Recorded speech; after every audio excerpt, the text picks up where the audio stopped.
Government House is the official residence of the Governor-General of the Bahamas.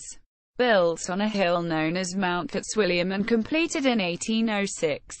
This imposing stuccoed coral rock building on Duke Street is the Bahamian archipelago's foremost example of Georgian colonial architecture. In 1814, Colonel Don Antonio de Alcedo, a Spanish scholar and soldier, wrote admiringly of its effect.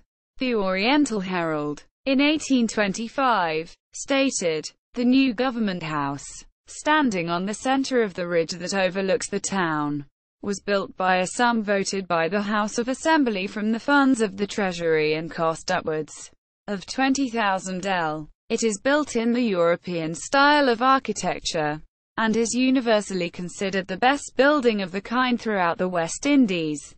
The building's original neoclassical aspect, as well as its stone construction, was directly influenced by the arrival of Loyalists from the southern United States in the 1780s. Previously, most Bahamian buildings had been built of painted wood. Typically Bahamian elements, however, include louvred wood shutters and brightly painted exterior. In this case a brilliant shade of conch-pink. The primary façade, centered on a pedimented entrance supported by 4 stout Ionic columns, dates from the 1930s, when the building was remodeled following the hurricane of 1929. History: 1737, 1932. The original government house on this site was completed in 1737, as a home for Governor Richard Fitzwilliam. That building was supplanted by a neoclassical structure built between 1803 and 1806. Charles Cameron was the first governor to occupy it. This 2-story incarnation measured more than 100 feet in length, and its primary facade, overlooking the harbor, was dominated by a full-length upper gallery supported by 10 columns. In 1909 the east wing was added. The west wing is commonly known as the Windsor Wing, named for the Duke of Windsor, who was governor from 1940 to 1945. Government House was seriously affected by the hurricane of 1929.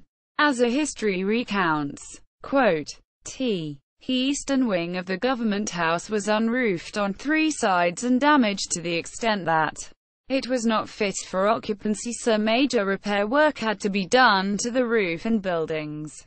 This restoration work, which included the removal of the original gallery and its replacement by the current temple-like entrance and cupola-topped roof, was completed in 1932.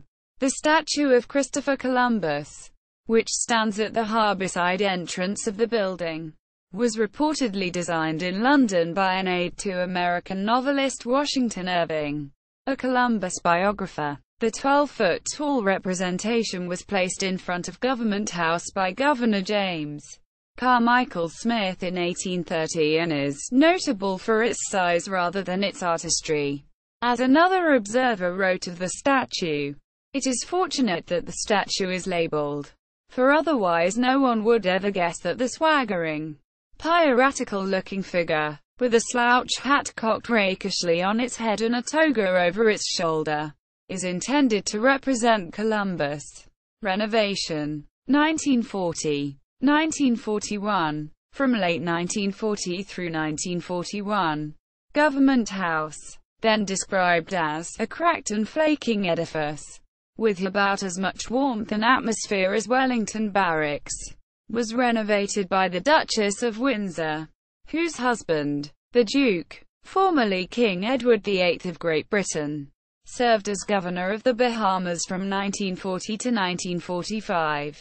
During the renovation of the interiors, which suffered from an excess of high-gloss blue paint and worn Victorian furniture, the Windsors occupied Sigrist House, the residence of Sir Frederick Sigrist, a British aviation magnate, who offered to let them use it while repairs and redecorations were in progress.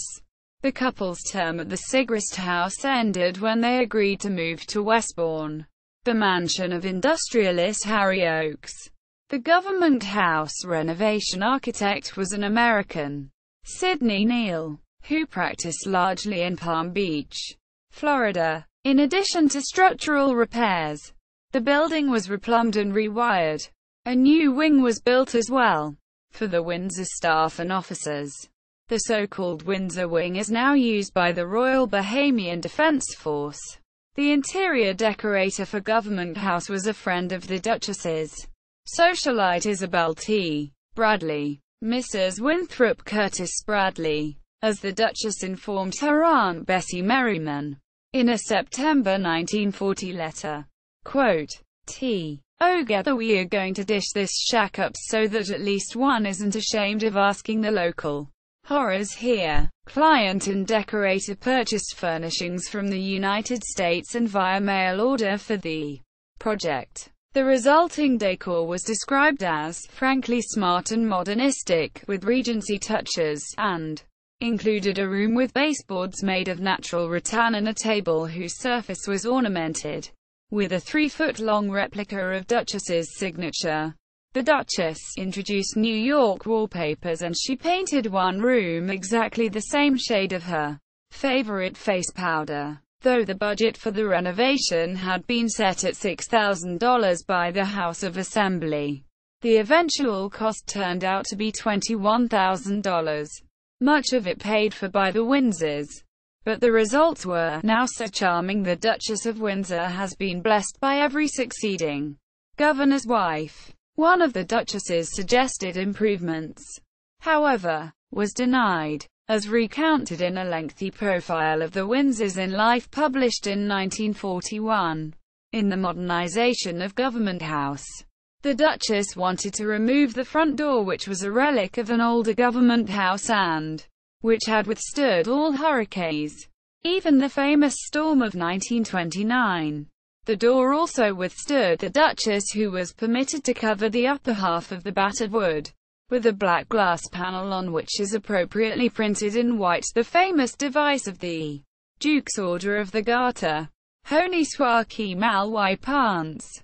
The glass plaque was shipped from the Windsor's house in France and remains in place. See also Government Houses of the British Empire, Governors-General of the Bahamas.